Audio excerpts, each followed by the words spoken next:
प्यारे बच्चों, आज हम लोग क्लास 12th का इकोनॉमिक्स पढ़ेंगे। चैप्टर दूसरा चल रहा है और लेक्चर 18वां है। मैं शुरू में बताया था कि पाठ बड़े बड़े हैं।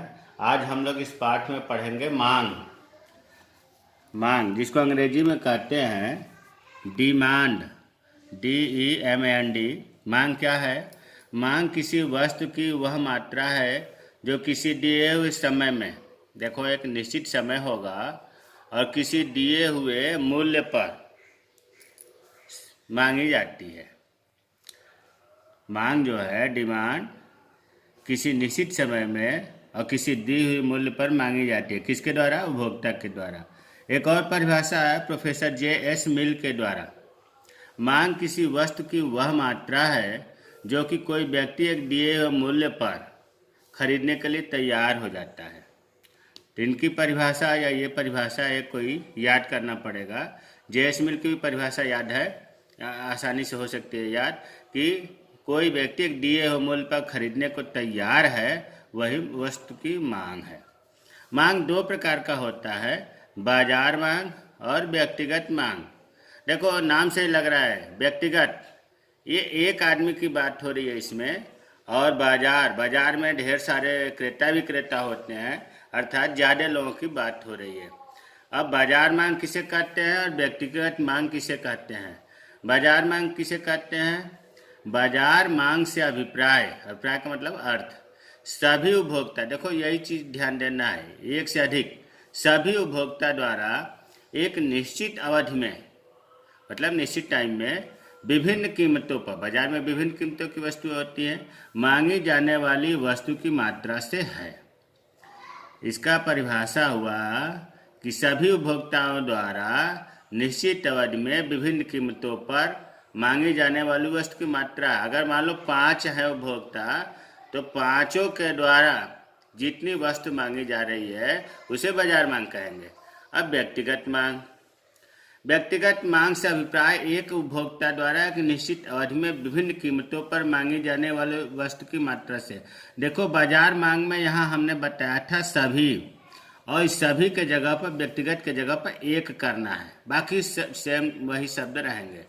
इसका मतलब हुआ कि एक निश्चित अवधि में विभिन्न कीमतों पर एक उपभोक्ता द्वारा मांगी जाने वाली वस्तु की मात्रा है। अब है मांग का नियम। मांग का नियम, लॉ ऑफ डिमांड। देखो इसकी परिभाषा बहुत महत्वपूर्ण है, आने वाले समय में मांग का नियम बार बार जरूरत पड़ेगी। अन्य सभी बातें समान रहने पर, इसका मतलब कि जो परिभाषा है वो अन्य सभी बातें, अब वो कौन सी बात है आगे बताया जाएगा, वो चीज़ बात, वो सभी बातें, उसमें परिवर्तन नहीं होना चाहिए, वही चीज़ कर रहा है। अन्य सभी बातें समान रहने पर मांग का नियम यह बताता है। अब यहाँ से महत्वपूर्ण लाइन हो रहा है, किसी वस्तु की कीमत में वृद्धि होने से उसकी मांग कम हो जाती है तथा कीमत में कमी होने से मांग बढ़ जाती है। इस प्रकार कीमत और मांग में विपरीत संबंध पाया जाता है। बच्चों देखो रटने से काम नहीं चलेगा। जैसे मान लो कि हमने यहाँ लिख दिया कीमत, ठीक है, और कीमत की वृद्धि हो रही है, वृद्धि का चिन्ह ऐसे एरो ऊपर की तरफ होगा, इसका मतलब कि बढ़ती हुई है, कीमत बढ़ रही है, ये संकेत दिखा रहा है कि कीमत में वृद्धि हो रही है, तो मांग घट रही है। घटने को एरो नीचे की तरफ बनाते हैं। कीमत में वृद्धि हो रही है, मांग में कमी हो रही है। इसका उल्टा, अगर कीमत में कमी हो रही है, ऊपर वाले का उल्टा बनाया, कीमत में कमी हो रही है तो मांग में वृद्धि हो रही है। यही चीज़ इसमें पूरा इतना लंबा चौड़ा यही चीज़ है कि किसी वस्तु की कीमत में वृद्धि, ध्यान दो ऊपर की तरफ वृद्धि, नीचे की तरफ कमी होता है। किसी वस्तु की कीमत में वृद्धि जब होगी तो मांग में कमी होगी, और कीमत में जब कमी होगी तो मांग में वृद्धि होगी। अरे सीधी सी उदाहरण है कि मान लो कि ये पेन 10 रुपये का है और इसकी कीमत 15 रुपये कर दिया गया, तो क्या होगा? मांग में कमी आ जाएगी, लोग पेन कम खरीदेंगे। और अगर इस पेन का कीमत 10 रुपये से घटाकर 5 रुपये कर दिया गया तो बहुत मांग बढ़ जाएगी, लोग ढेर सारे पेन खरीदने लगेंगे। तो इन एक कीमत में वृद्धि हो रही है तो मांग में कमी हो रही है, कीमत में कमी हो रही है तो मांग में वृद्धि हो रही है। इसको कहते हैं विपरीत संबंध। विपरीत संबंध, ये चीज यही है मांग का नियम। अब इतने को समझ लो तो इतना अपने आप बन जाएगा। अब आगे आते हैं व्यक्तिगत मांग को प्रभावित। देखो लॉन्ग क्वेश्चन में पूछता है कि मांग को व्यक्तिगत ढक लेते हैं, मांग को प्रभावित करने वाले कारकों का वर्णन करिए, या ये पूछ सकता है मांग को निर्धारित करने वाले तत्वों का वर्णन करिए। अगर केवल मांग पूछे तब भी यही पॉइंट लिखे जाएंगे, 4 है। और अगर व्यक्तिगत मांग पूछा जाए, व्यक्तिगत मांग को प्रभावित करने वाले तत्व कौन से हैं, व्यक्तिगत मांग को निर्धारित करने वाले तत्व कौन से, तब भी यही लिखा जाएगा। इसका मतलब कि मांग 2 प्रकार का था, एक व्यक्तिगत मांग और बाजार मांग। तो अभी हम व्यक्तिगत मांग को प्रभावित करने वाला पढ़ेंगे, बाजार मांग को प्रभावित करने वाले कारक आगे पढ़ेंगे। तो व्यक्तिगत मांग को प्रभावित करने वाले कारक 4 हैं। कौन कौन से? पहला, वस्तु की अपनी कीमत।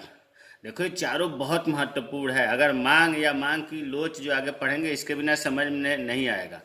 पहला है वस्तु की अपनी कीमत, दूसरा है संबंधित वस्तु की कीमत, तीसरा है उपभोक्ता की आय, चौथा है उपभोक्ता की रुचि।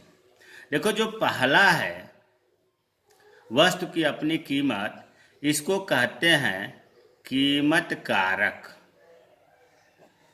और ये जो 3 है, 3 का मतलब संबंधी वस्तु की कीमत, उपभोक्ता क्या, उपभोक्ता की रुचि, इसको कहते हैं कीमतेतर कारक। इसका मतलब कि ये महत्वपूर्ण है और इससे थोड़ा सा ये नीचे है। देखो जैसे स्कूल में नहीं होता है कि ये शिक्षक हैं, तो ये शिक्षक हो गया और ये शिक्षणेतर हो गया, मतलब शिक्षक के नीचे के कर्मचारी, शिक्षणेतर और शिक्षक।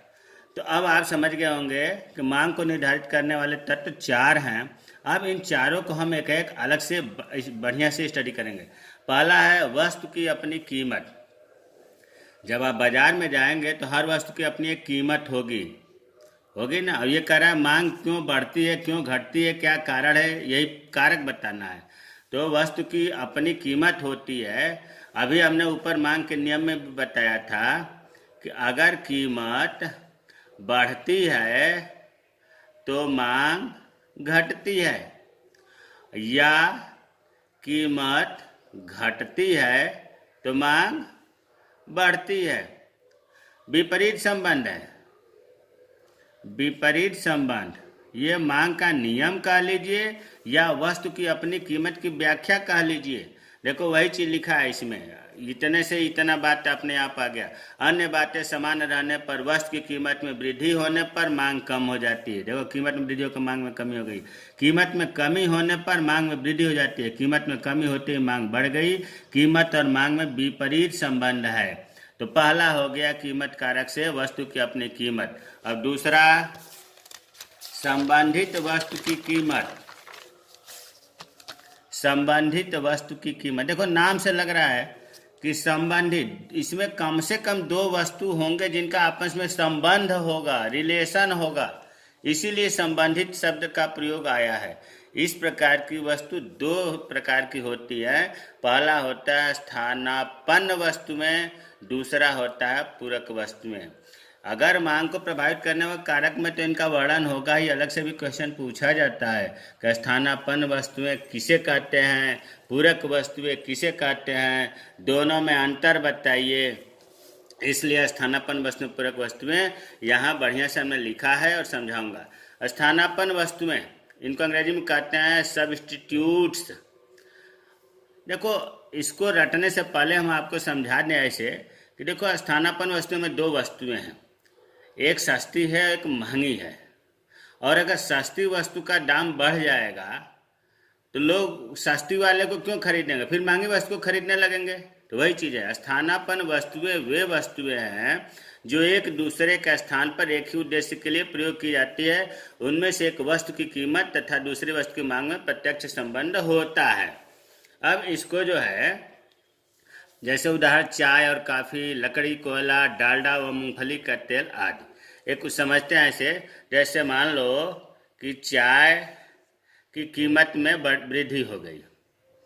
चाय की कीमत में वृद्धि हो गई, और चाय की जब कीमत में वृद्धि होगी तो क्या होगा? काफ़ी, चाय से काफ़ी की मांग बढ़ जाएगी। इसका मतलब हुआ कि देखो, चाय अच्छी चीज़ है, लेकिन चाय से भी अच्छी चीज़ काफ़ी मानी जाती है और काफ़ी महंगी भी है। किसी कारण से चाय की कीमत बढ़ा दे सरकार, तो लोग चाय क्यों खरीदेंगे? चाय की कीमत में अगर वृद्धि हो गई तो चाय, फिर लोग सोचेंगे जब चाय महंगा है तो फिर हमें महंगा खरीदना है, तो हम काफ़ी ही ना खरीदें, तो फिर काफ़ी खरीदने लगेंगे। तो चाय की स्थानापन्न वस्तु काफ़ी हो गया, काफ़ी का स्थानापन्न चाय हो गया। तो यहाँ देखो, एक की कीमत बढ़ाई गई तो जो दूसरी स्थानापन्न वस्तु है उसकी मांग बढ़ गई। इसका मतलब कि एक की कीमत बढ़ाया गया तो दूसरे की मांग बढ़ गई, दोनों एक साइड चल रहा है, दोनों में वृद्धि हो रही है। तो इसको हम कहते हैं प्रत्यक्ष संबंध, विपरीत संबंध नहीं। एक बढ़े दूसरा घटे तब विपरीत होता है, प्रत्यक्ष संबंध। तो इतने अगर आप इससे ही इसे बना सकते हैं कि एक वस्तु की कीमत में वृद्धि होने से दूसरे वस्तु की मांग में जब वृद्धि होती है उसे स्थानापन्न वस्तु कहते हैं। इनमें दोनों वस्तुओं के बीच में प्रत्यक्ष संबंध पाया जाता है। उसी तरह से लकड़ी, कोयला है, अगर लकड़ी की मांग बढ़ जाएगी तो ऑटोमेटिक लकड़ी की कीमत बढ़ जाएगी, तो ऑटोमेटिक कोयला की मांग बढ़ेगी, स्वाभाविक है। अब आते हैं पूरक वस्तु में, कम्प्लीमेंट्री या कम्प्लीमेंट वस्तु में। देखो, पूरक यह भी संबंधित वस्तु के प्रकार में है। इसका मतलब कि दो वस्तुओं का संबंध इसमें भी है। क्या है?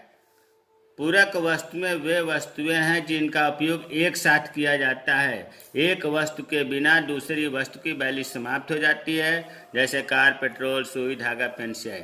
इसको देखो, समझने के लिए ऐसे आप समझो कि दो वस्तु है, दोनों वस्तुओं से ही किसी कार्य को किया जाता है। संतुष्टि दोनों वस्तुओं के उपयोग से मिलती है। अगर एक वस्तु का हम उपयोग न करें तो दूसरी वस्तु की वैल्यू अपने आप समाप्त हो जाती है। जैसे मान लो कार और पेट्रोल, अगर कार है और पेट्रोल नहीं है तो कार बेकार है।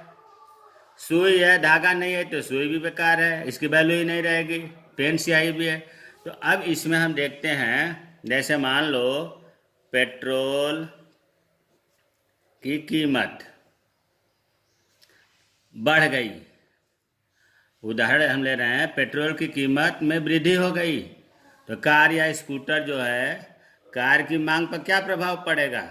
अरे जब पेट्रोल खूब महंगा हो जाएगा तो लोग कार खरीदना छोड़ देंगे, कम कर देंगे, इसकी मांग कम होगी। पेट्रोल की कीमत बढ़ते ही कार की मांग कम हो गई। और इसका उल्टा अगर करना हो, पेट्रोल अगर सस्ता हो गया, यहाँ आ जाए, पेट्रोल अगर सस्ता हो गया तो कार की मांग क्या होगी? बढ़ जाएगी। जब पेट्रोल सस्ता होगा तो लोग सोचेंगे चलो कार में ही जो पैसा लग रहा है, पेट्रोल तो सस्ता ही है। तो एक बढ़ रहा है दूसरा घट रहा है, एक घट रहा है दूसरा बढ़ रहा है, तो इसे हम कहेंगे विपरीत संबंध, अप्रत्यक्ष संबंध। पूरक वस्तुओं में विपरीत संबंध पाया जाता है। तीसरा है उपभोक्ता की आय। उपभोक्ता, कंज्यूमर, देखो ये तो स्वाभाविक है, जिसकी जैसी जितनी आय होती है उसके हिसाब से उसकी मांग बढ़ती है। मान लो कि आजकल महामारी से लोगों की आय कम हो गई है, तो क्या हो गया? मांग भी कम हो गई है, लोग शॉपिंग कर भी नहीं रहे हैं, पैसे ही नहीं है तो शॉपिंग कहाँ से करेंगे? तो वही है, जैसे जैसे उपभोक्ता की आय बढ़ती है वैसे वैसे मांग बढ़ती है, जैसे जैसे उपभोक्ता की आय घटती है वैसे वैसे मांग घटती है। यहाँ आय और मांग में प्रत्यक्ष संबंध है। व्यवहार में केवल रटने से काम नहीं चलेगा, समझने, ये इकोनॉमिक्स ऐसा सब्जेक्ट है कि समझना पड़ेगा। तो इसमें आप ये देखो कि जिसकी जितनी आय बढ़ती है, अगर कोई कर्मचारी है उसकी 10,000 आय है तो 10,000 के हिसाब से जीवन यापन कर रहा है। अगर उसकी आय 15,000 हो गई तो फिर उसके खर्चे बढ़ जाएंगे, उसकी मांग बढ़ जाएगी। तो वही चीज़ है। अब इसको देखो, इसको थोड़ा सा इसमें जो है मैं बता दूं, अभी इसमें बताया गया है कि आय, उपभोक्ता की आय में वृद्धि होती है तो मांग में क्या होगी? वृद्धि होगी। मांग मतलब खरीदना। और आय में अगर कमी हो गई तो मांग में कमी हो गई। अब यही आपको ये भी बताया गया है कि एक बढ़ रहा है दूसरा बढ़ रहा है, इसे हम कहेंगे प्रत्यक्ष संबंध। यही चीज़ इसमें है। लेकिन बच्चों ये ध्यान दो, वस्तुएं कई तरह की होती हैं। सामान्य वस्तुएं, सामान्य वस्तुएं के संदर्भ में है। सामान्य वस्तुएं क्या है, ये आगे बताया जाएगा। सामान्य वस्तुएं में ये बात लिखा है कि आय के बढ़ने पर मांग बढ़ती है, आय के घटने पर मांग घटती है। लेकिन दूसरी वस्तु जो होती है, जिसको कहते हैं घटिया वस्तुएं, इन्फीरियर गुड्स, इसके उल्टा होता है। अर्थात आय जब बढ़ेगी तो मांग कम हो जाएगी, आय अगर घटेगी तो मांग बढ़ जाएगी। ये घटिया वस्तुओं का है। इसका मतलब कि एक बढ़ रहा है दूसरा घट रहा है, तो ये हम कहेंगे इसमें विपरीत संबंध है। उपभोक्ता की आय में सामान्य वस्तुओं का जिक्र भी होगा, घटिया वस्तुओं का जिक्र होगा। यहाँ थोड़ा सा बता दो, घटिया वस्तु का मतलब कि निम्न कोटि का सामान। अगर हमारी आय कम है, इसकी बात कर रहे हैं, आय कम है तो घटिया वस्तुओं को खरीदेंगे क्योंकि पैसा ही नहीं है। और जैसे ही हमारे पास पैसा बढ़ जाएगा फिर हम घटिया वस्तु क्यों खरीदेंगे, फिर हम ये बढ़िया वस्तु खरीदने लगेंगे। तो इसमें विपरीत संबंध होता है। चौथा है उपभोक्ता की रुचि तथा फैशन। सीधी सी बात है कि अगर उपभोक्ता की रुचि बदल गई या कोई समाज में फैशन बदल गया तो नए वस्तुओं की मांग बढ़ जाती है। और फैशन अगर वो बाजार से बाहर हो गई, रुचि बाहर हो गई, तो मांग कम हो जाती है। जैसे उदाहरण के लिए उन्हें बताया है कि ब्लैक एंड, जैसे मान लो कि यहाँ पर कोई है, जैसे मान लो मैं ही हूँ और हमारी पसंद है black and white TV. Pencil नहीं चल रही है। ब्लैक एंड वाइट टीवी, ठीक है। यहाँ पर हमारी रुचि थी, लेकिन अब इसमें हमारी रुचि कम हो गई। अब किस में बढ़ गई, कलर टीवी में, रंगीन टीवी में, हैं, रंगीन टीवी में बढ़ गई। यही चीज़ है कि उपभोक्ता की रुचि कम हो गई तो मांग कम हो गई, और रुचि बढ़ गई तो वो चीज़ वृद्धि हो गई। तो इस प्रकार आपको जो ये बताया गया है अभी 4, ये व्यक्तिगत मांग को प्रभावित करने वाले कारक कहिए या मांग को प्रभावित करने वाला कारक कहिए, बहुत ही महत्वपूर्ण है। व्यक्तिगत मांग को प्रभावित करने वाला कारक और बाजार मांग को प्रभावित करने वाले कारक ये अलग अलग होते हैं। जय हिंद, जय भारत।